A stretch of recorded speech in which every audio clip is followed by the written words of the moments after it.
반갑습니다.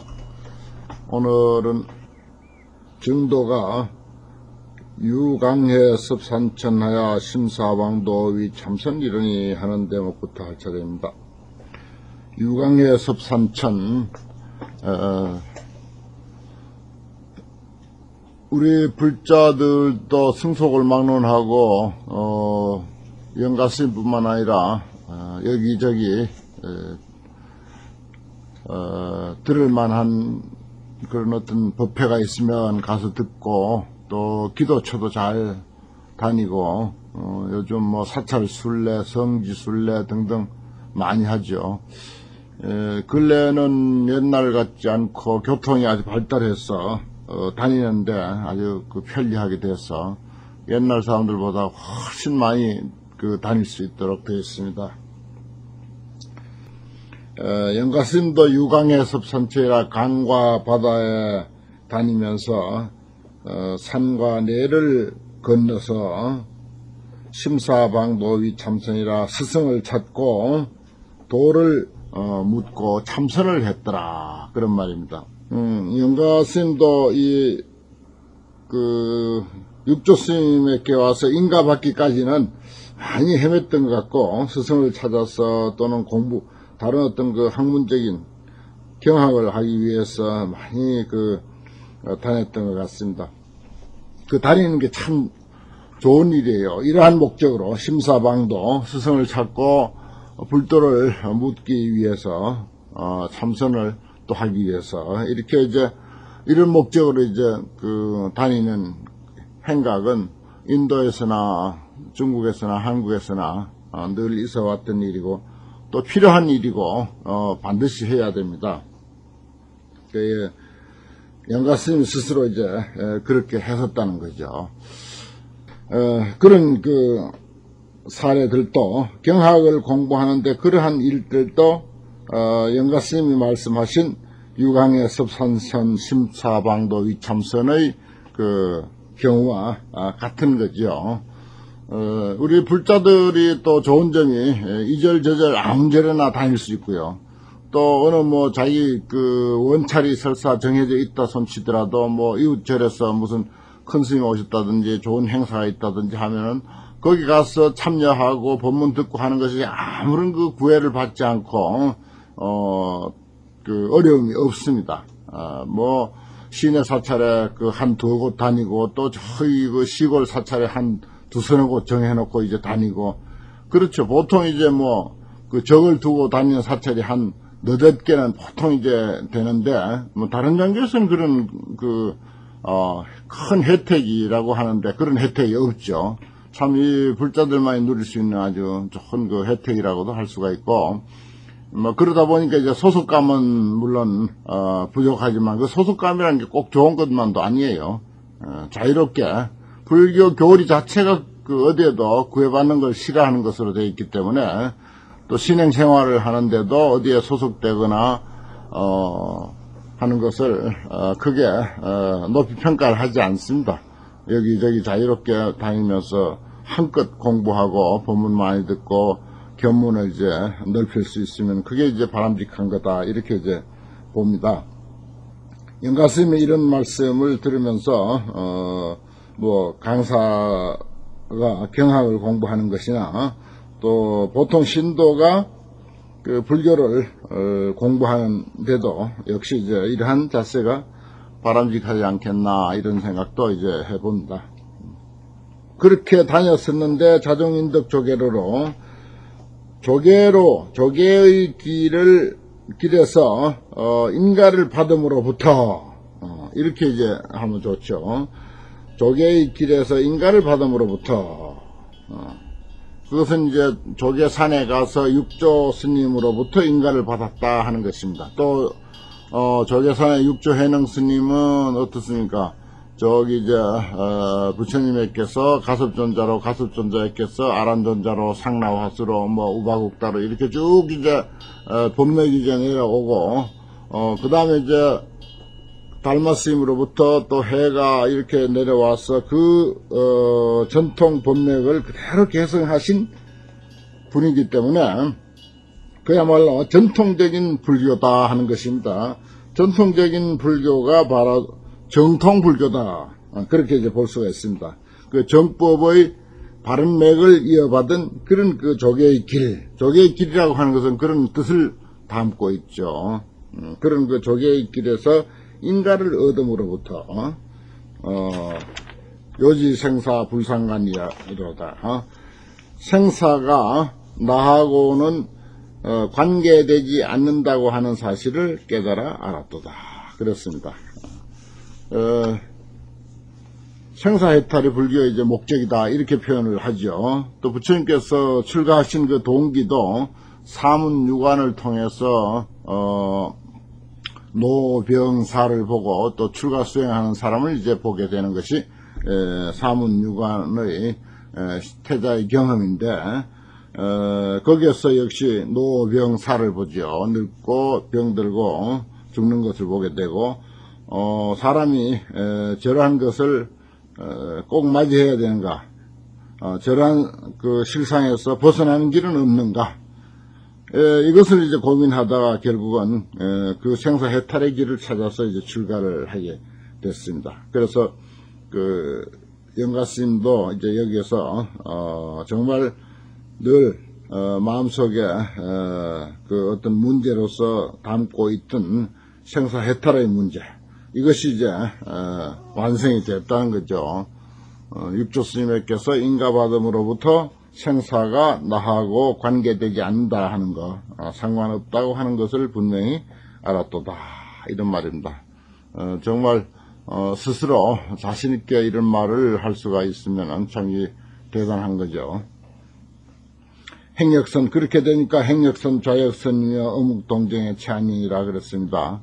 뭐 걸어다녀도 참선이고, 앉아있어도 참선이고, 누워있어도 참선이고, 누구하고 대화를 나눠도 대화하는 그대로가 참선이고, 뭐 일체가 참선 아닌 것이 없습니다. 잠을 자도 참선이고요. 그것이 이제 행역선, 좌역선입니다. 그래서 어묵동정, 말을 하든지 묵묵하든지 그리고 움직이든지 또 고요히 있든지 여기에 체가 편안하다. 여기서 이제 체자가 이 영가스님은 체자를 잘 쓰신다고 내가 말씀을 드렸죠. 심체라고 해도 좋고 뭐 본체라고 해도 좋고 그냥 체라고 해도 좋습니다. 이 체라고 한 말 속에는 몸도 마음도 이분의 모든 삶이 이 체자 하나 속에 다 포함되어 있죠. 내 삶이 편안해졌다. 이렇게 해도 좋죠. 왜냐? 전부 선이니까. 그래서 이제 이런 표현을 하게 됩니다. 그런 정도가 되니까 그 종우봉도라도 상탄탄이요 가요 독약이라도 야하니라 이런 말을 했어요. 참 대단한 법력이라고 할 수가 있는데 우리가 뭐 불교 공부를 이렇게 이론적으로 좀 하고 기도 좀 하고 가서 절 좀 하고 이렇게 사경이라든지 또 뭐 그 나름대로 이제 불교에 몸담고 몸과 마음을 이렇게 실어서 시간을 보낸 것들이 그 나름대로 다 공부죠. 그 나름대로 다 수행이고 그렇습니다. 그렇다면 여기 이제 영가스님이 누리는 정도는 설사 아니라 하더라도 그 나름대로 그 가고 오고 행주 좌와 어묵 동정 이런 그 일체 생활 속에 뭔가 표현이 있을 거예요. 뭔가 그 색깔이 있을 것이고 뭔가 효과가 있을 것이고 뭔가 향기와 어떤 맛이 있을 겁니다. 우리가 뭐 스스로 겸손해서 뭐 불교에 대해서 아무것도 아는 것이 없고 수양이 안 됐다 하더라도 자기도 모르는 사이에 뭔가 그 향기와 맛이 틀림없이 있다고 하는 것을 저는 믿습니다. 그러면 어떤 그 난관이라든지 자기 그 삶의 그 구비에서 만나는 그 어려움 이런 것에 대해서 그 나름의 어떤 그 인내라고 할까, 소화력이라고 할까, 수용력이라고 할까 이런 것이 틀림없이 있으리라고 생각을 합니다.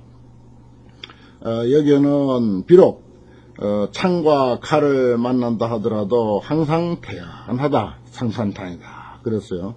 또 가요 독약이라도 야하니라. 설사 독약을 먹는다 하더라도 또한 마음에 아무 동요 없이 한가하고 한가하다. 이렇게까지 했습니다. 뭐 과거 이제 이러한 분들 이야기가 있죠. 뭐 달마스님도 독약을 뭐 6번이나 마셨다는 그런 이야기도 있고, 또 그 구마라스의 제자 승조법사 같은 이들도 그 왕남에 만나서 일찍 이제 돌아가셨는데, 그 참 엉뚱하게도 그 요진 나라의 임금이 승조법사가 워낙 그 당시 뛰어난 그 인물이기 때문에 환속을 시켜서 재상으로 이제 삼아서 나라의 정치를 잘해보려고 그렇게 생각을 하고 머리를 기르고 재상이 되어서 정치를 그 하기를 그 여러 번 이제 간청을 했다는 것입니다. 그런데 이제 승조법사는 들어주지 않았다는 거죠. 또 들어주지 않았음으로 해서 오늘날 승조법사의 이름이 지금까지 빛나고 있는 것이고요. 그래서 이제 또 왕은 왕대의 어떤 자존심과 체면이 있어서 승조법사를 사형을 시켰다. 그랬을 때 승조법사가 마지막으로 이제 개송 하나를 이제 남긴 그런 이야기도 있죠. 4대 원무주 오온본래공 장도인백인하니 유여 참춘풍이라. 4대는 원래 시수화풍 4대는 원래 그 주인이 없고 오온도 본래 공한 것이다. 이 4대와 오온을 통해서 내 육신이라고 이렇게 하고 나라고 하고 나의 생명이라고 이렇게 하는데, 그 사실 그 내용 들여다보면 텅 비어 없는 것이고 공한 것이다. 우리가 늘 뭐 무아니 비설신이 무색성향 미촉법 반야신용을 하더라도 늘 그러죠. 그것이 우리가 얼마나 나의 살림이 됐는지는 모르겠습니다만은 여기 승조법사 같은 이들은 이제 그런 도리가 100% 자기의 그 공부가 되고 자기의 그 살림살이가 되었다고 이렇게 볼 수가 있죠. 그래서 이제 머리를 가지고 흰 칼 앞에 들이댔는데도 그야말로 마치 그 칼로서 봄바람을 베는 것과 같다. 아무 그 동요가 없다 하는 것입니다. 상처도 없고 마음에 상처도 없고 동요도 없다 하는 그런 그 표현을 했습니다. 뭐 그건 그분들의 일이고요. 우리들의 어떤 그 생활 속에 불교 공부라고 하는 것, 또 이렇게 공부하고 기도하고 뭐 경전 읽고 등등 불교에 우리 그 마음 쓰는 시간들이 얼마나 많습니까? 그러한 그 노력들이 생활의 어떤 그 어려움을 당했을 때 얼마나 우리가 마음이 태연자약하고 동요 없이 잘 그 수용하고 소화해낼 수 있겠는가, 이런 걸 우리가 한번 생각해 볼 필요가 있는 거죠. 뭐 승조법사나 달마대사는 그들의 일이고 그렇습니다. 여기 뭐 어제는 그 비방이니 음해니 비난 뭐 이런 것들에 대해서 오히려 아주 기분 좋게 그야말로 감로스를 마시는 것과 같다. 그것이 나에게 선지식이다.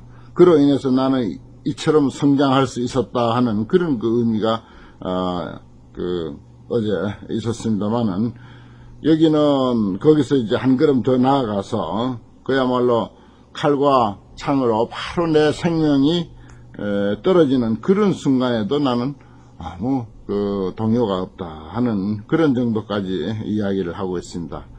뭐 그렇다면은 무슨 뭐 비방이니 음해니 뭐 이런 거 그게 무슨 그 마음이 동요될 까닭이 있겠습니까? 참 대단한 경지라고 봐야죠. 우리가 설사 이렇지 못하다 하더라도 우리가 할 일은 지금 이렇게 부처님의 가르침, 성인의 가르침을 자꾸 접하고 사유하고 그래서 그것이 나의 그 마음에 조금씩이라도 젖어들어서 내 살림살이가 되게 하는 그런 일이 최선의 길입니다. 이런 공부를 하다가 이런 말을 우리가 들을 때 자신을 이제 살펴보면은 도대체 나는 뭔가, 내 공부가 이게 된 건가 안 된 건가, 수십 년 불교에 몸담고 공부를 한다고 했는데, 전혀, 이런 문제에 대해서 효과가 없으니 이게 뭐 공부인가, 아닌가, 이런 생각이 들 수도 있어요. 그러나 꼭 그런 것만이 아닙니다. 그 나름대로 틀림없이, 그 나름의 그 효과를 거기서 이제, 내고 있으리라고 믿고, 또, 우리가 또, 설사 그렇지 못하더라도 우리가 할 수 있는 최선의 길은 지금 이러한 그 시간을, 변함없이 꾸준히 갖는 것, 그것입니다. 그것밖에 달리 다른 방법이 없어요. 무슨 뭐 특별한 그 비방이 있거나 뭐 그런 것은 아닙니다. 그 다음에 이제, 아사 득견 연등불 하사 다급의 정리 인욕선이로다, 이런 말도 있죠. 이 영가스님 이런 그 표현들을 자주 떠올리는 것으로 봐서 참, 고초를 많이 겪었던, 그런 분이 아니었을까 하는 생각을 자꾸 하게 됩니다. 저 앞에서도 뭐 정타방, 임탑이, 비방에 대한 이야기, 거기에 대해서, 적지 않은 양이었죠. 여기도 이제 석가모니 부처님께서 옛날에 이제 연등 부처님에게 수기를 받았다 하는 그런 이야기가, 그 금강경, 우리가 익히 아는 금강경에도 그런 이야기가 있지 않습니까? 옛날 그 설화에 의하면은, 아사, 여기는 나의 스승, 그 본사죠, 석가모니. 물론 가까운 스승은 육조 해능이지만은, 근본 스승은 사실은 석가모니 부처님입니다. 그래서 우리의 스승이 연등 부처님을 득견, 친견하고서, 다급의 일찍이 인욕선이 되었더라. 그 인욕을 닦는, 어제도 말씀드렸고, 그저께도 말씀드렸지만은, 불교 수행을 하고, 불교 공부를 하고, 부처님과 인연을 맺고 해서, 뭐, 다른 거 다 제쳐두고, 정말 자기를 그 비방하고, 음해하고, 모함하는 이러한 문제들을 내가 뭐 잘했든 잘못했든, 잘못했던 사람을 보고 잘못했다 할 때 더 화가 나죠. 잘못했는데 잘못했다고 시작하면은, 화가 안 날 것 같죠. 천만에 그렇지 않습니다. 잘못한 사람 보고 잘못했다 하면 더 화가 나게 돼 있어요. 어쨌든 잘했든 잘못했든 간에, 우리들 자신이 그런 비방을 받거나, 비난을 받거나, 음해를 당하거나 하면은, 못 참는 것이 보통 사람들의 그 마음입니다. 그런데 그런 일이, 그런 문제에 대해서 수행의 어떤 척도로서 삼을 수, 있는 그런 소지가, 여기 연등 부처님께서 석가모니 부처님 전신이죠. 인욕스님 노릇을 오래 했다. 그런 이야기가 이제 여기도 나오고, 금강경에는 뭐 금강경을 근거로 해서 하신 말씀이겠죠. 그래 금강경에는 보면은 과거 500세, 내가 과거 500세 동안에 말하자면 인욕선인이 되었었다. 그래요. 뭐 그 대목에는 연등 부처님이 나오진 않지만은 뒤에 이제 연등 부처님에게 인가받았다는 이야기가 나옵니다만은 과거 500회 동안 이제 인욕선인으로 살았다. 그렇습니다. 그 500회 동안 인욕하는 것만 공부했다고 이렇게 할 정도니, 참는다고 하는 거, 내가 비난을 받았을 때 참는 일이 얼마나 어렵고, 힘들고, 또 중요한 일인가 하는 것을 우리가 알 수가 있습니다. 그래서 다른 문제 다 제쳐놓더라도 이거 하나만 사실, 내 살림살이가 될 수가 있다면은 더 이상 바랄 게 뭐 있겠나, 이런 말씀을 종종 드리는 이유가, 거기에 있습니다. 금강경에 부처님께서, 사상이 없었다. 아상, 인상, 중생상, 수자상, 사상이 없었다 하는 그런 이야기를 하시면서, 내가 옛날 가리왕에께서 할절신체, 신체를 낱낱이, 배였다. 그때 나는 아상도, 인상도, 중생상도, 수자상도 없었다. 그러면서 나는 지난날 절절지에 마디마디 이 몸을 잘라낼 때 내가 아상이 있었거나 수사상이 있었거나 할 것 같으면 틀림없이 분노를 품었을 것이다. 이런 이제 이야기를 했어요. 그리고 또 이제 또 수보리아 또 기억해보니 과거 500세 동안에 이렇게 해서 두 가지 이야기가 나옵니다. 두 가지 이야기가 나오는데 여기 이제 영가 정도가에서 아사 득견 연등부를 해서 다급의 정인 인욕선이라고 하는 것은 금강경의 뒤에 이야기가 되죠. 내가 또 생각해보니 과거 500세 동안에 인욕선이 되었었다 하는 그 이야기에 해당되고, 앞에 이야기는요, 내가 옛날 가리왕에게서 할절신체했다. 그리고 내가 그때 절절지혜했다. 그 마디마디 몸을 잘라내는 그런 경험을 겪었다 하는 그런 이야기인데, 이걸 이제 혼동해서 생각하면 안 돼요. 어떤 이들이 금강경 강의할 때 그것을 이제 혼동해서, 그때 인욕선인으로 있을 때 뭐 어떤 산중에 있다가 왕이 낮잠 자는 사이에 뭐 궁녀들이 인욕선인을 찾아와 가지고 예배를 하고 있으니까 왕이 낮잠에서 깨어나서 이제 선인을 추궁을 해서 인욕을 닦는 사람이라고 하니까 이제 낱낱이 이제 그 몸을 잘랐고, 또 나중에는 그 잘라진 그 어떤 신체가 도로 붙었고, 그리고 뭐 왕은 팔이 떨어졌다, 이런 그 설화가 있지 않습니까? 그런데 이걸 그렇게 볼 것이 아니고, 물론 이제 500세 동안 인욕을 닦을 때 그런 일이 있을 수도 있었겠습니다만은, 여기 이제 석이 내가 옛날 가리왕에게라고 하는 말은, 이거 역사가 분명히 있는 이 일을 불멸 후 500년경에 금강경을 편찬하면서 석가모니가 살아생전에 겪었던 그런 일을 연계시켜 가지고 이 금강경에서 상이 없는 것이 얼마나 중요한가 하는 것을 이야기하고 있습니다. 아시는 대로 부처님은 겉으로 좋은 점만을 가지고 우리가 이야기할 때는 왕자 출신이고요. 또 정말 화롭게 살다가 출가를 해서 성도를 하신 그런 대성자로 그렇게 알고 있죠. 그렇지만 또 불우하고 불행한 면을 우리가 간과할 수 없는 것이 7일 만에 어머니가 돌아가셨죠.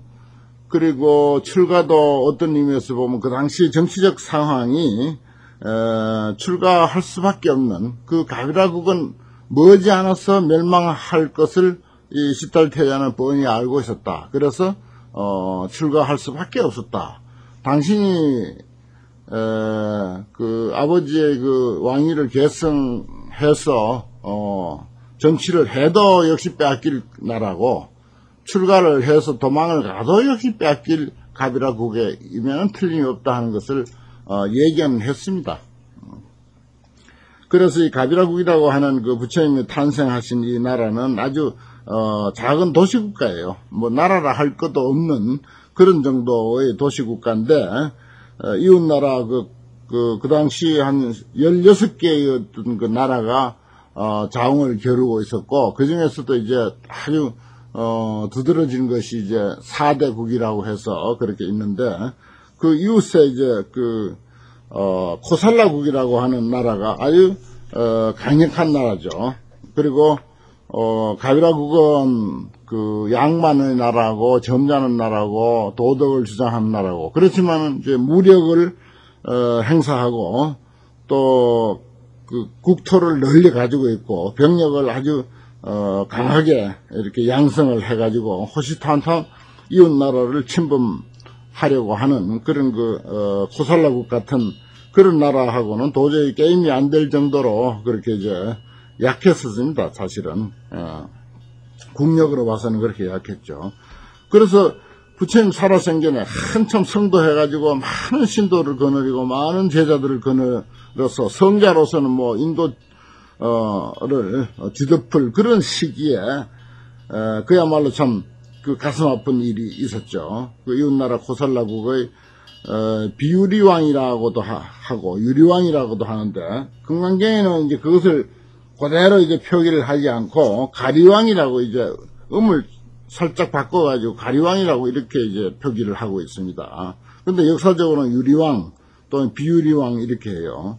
이게 이제 파사이 왕의 아들이죠. 비두다바라고 하는 그 유리왕인데, 이 유리왕이 부처님의 고향을 점령하게 되지 않습니까?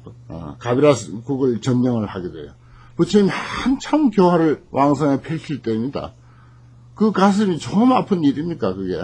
천하의 부처님이 눈을 환히 뜨고 시퍼렇게 살아있는 그 순간에 이 파사이광의 아들, 파사이광은 부처님하고 동갑이고 능경에도 나오죠. 근데 그 아들이, 새파란 젊은 아들이 그 부처님의 고향을 점령하게 되고 석가족을 멸망시키는 그런 그 상황을 살아있는 눈으로 그 처참한 현장을 환히 보게 됩니다.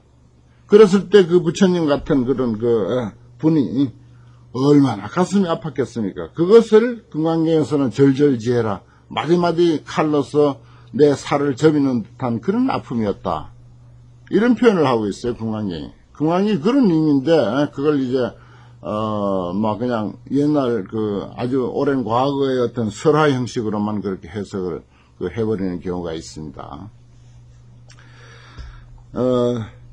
그 부처님은 그래서 이제 유리왕이 쳐들어가는 그 길목에 제자들을 데리고 바싹 마른 나무 밑에 가서 서 있었죠. 그러니까 이 유리왕이 지나가다가 한때 그 수행자들을 보고는 가만히 살펴보니까 부처님이거든요. 그래서 이제 말에서 내려서 이제 부처님께 가서 인사를 합니다. 자기 그 부왕하고 동갑에다가 아주 친하게 지냈고요. 그렇지만 이제 정치인들의 야욕이라고 하는 것은 뭐 이건 못 말리니까, 그때나 지금이나 눈에 보이는 게 없는 사람들 아닙니까? 그래도 이제 그 자기 부왕과의 관계라든지 또 천하의 성자 부처님이 제자들 거느리고 가는 길목에 있는 것을 보고서 가서 인사를 드리게 됩니다.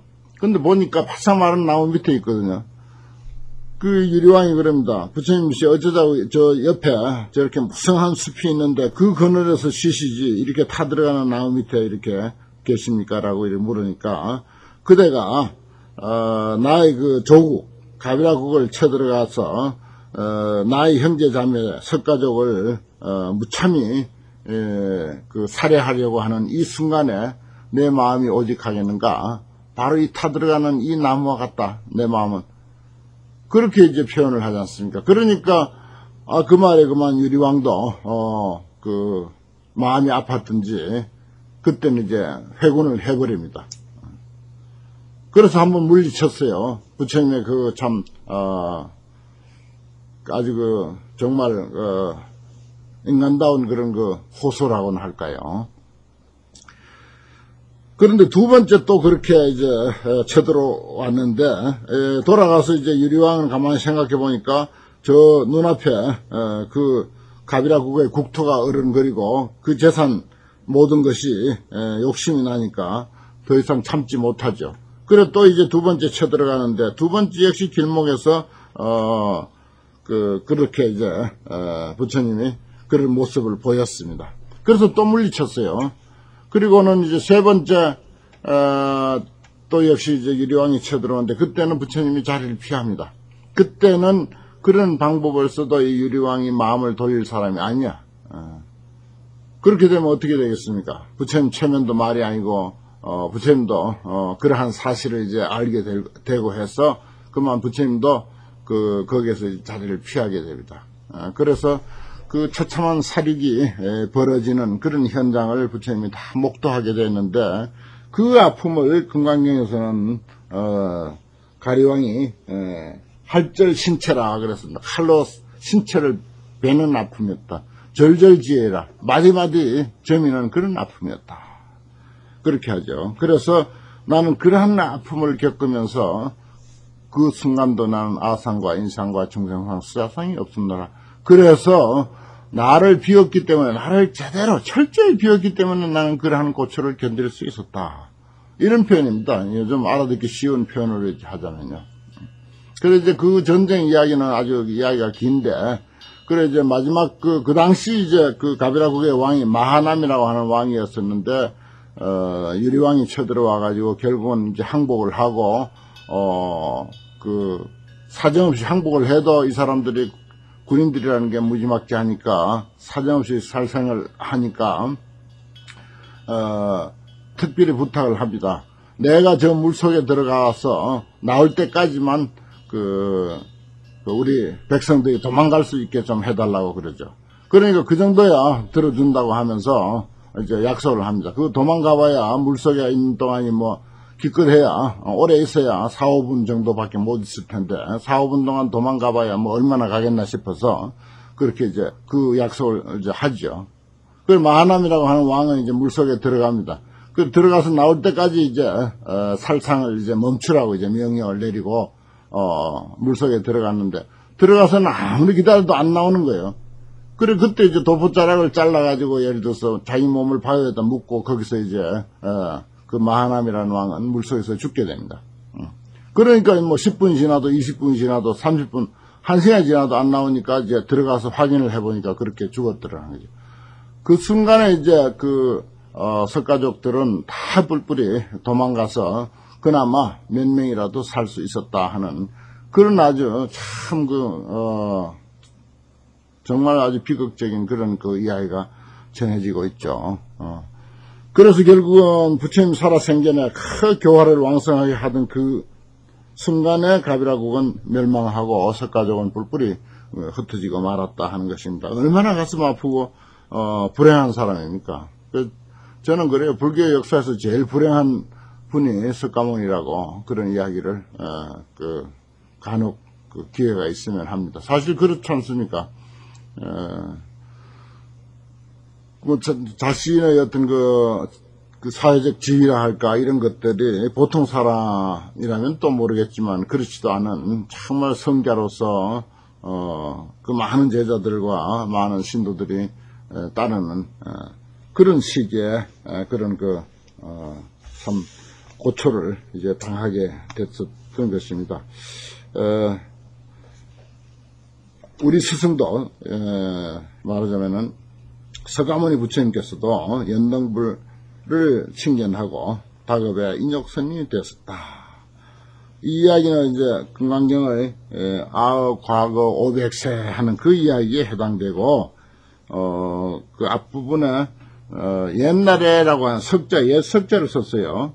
옛날에라고 하는 것은 살아생전 옛날 뭐 몇 년이 흘렀는지 그건 정확하게 알 수가 없습니다.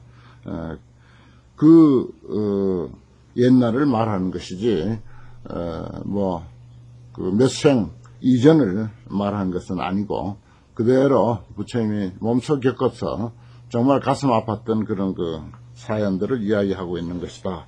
이 기회에 여기 이제 석가모니도 나오고 인욕선인도 나오고 그건 꼭 금강경을 근거로 한 말씀이라서 드리게 된 것입니다. 오늘 연가 정도가 여기까지 하겠습니다.